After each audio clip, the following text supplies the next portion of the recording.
Aloha everyone, my name is Andrea Parker and today we're going to be learning about teachers' pay for performance.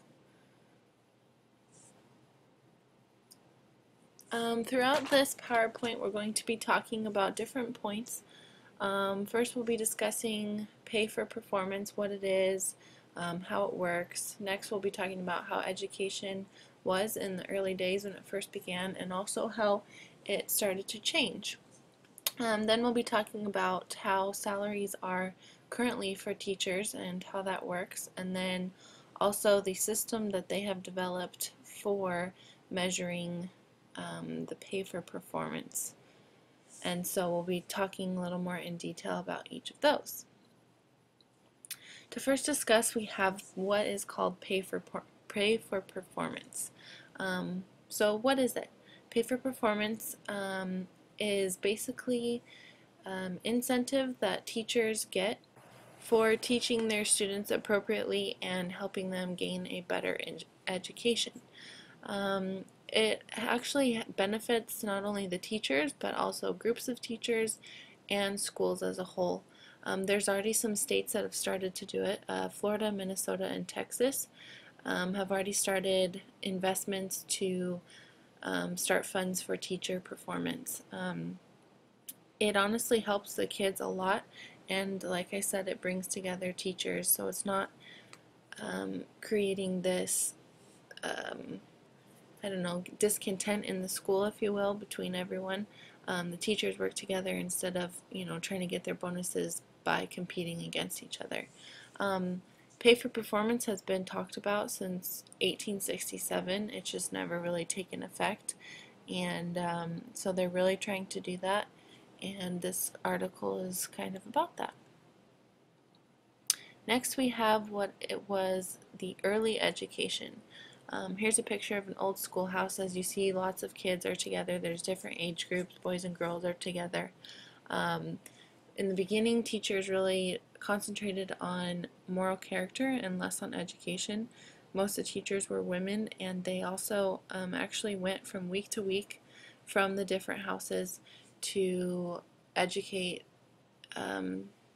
children, if you were, but not so much educates them in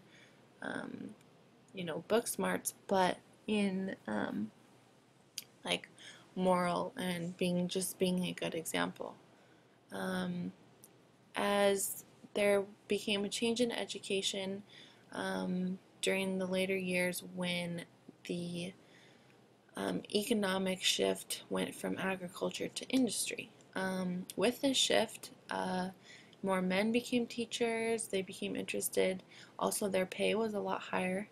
And as the classroom setting changed, instead of just a big schoolhouse, like I said, of all the ages together, they became multi-room.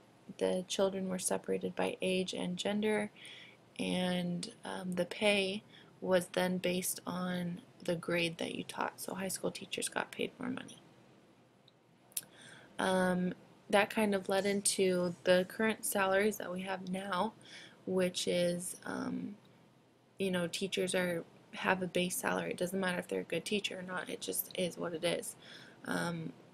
Last year, the U.S. Department of Education spent 60% of the money on salaries and 90% on instructional expenditures, which doesn't really make any sense to me because it should be about the kids, it should be about the learning experience.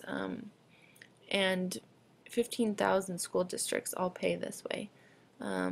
And it's also interesting to learn about how master's degrees, they actually don't have to be specific to education, yet teachers get paid a lot more money for that, so that's kind of interesting. With the pay for performance system, they have ways of measuring it called longitudinal, which matches administrative records, and it actually helps the underprivileged kids catch up with the privileged kids. So it's shown to really work, actually. And finally, about the authors, Matthew Springer went to Vanderbilt University, and Catherine Gardner is a policy analyst. She was kind of hard to find some information on, but anyway, it was a really interesting article, and I hope you guys enjoyed it as well. Thanks for listening.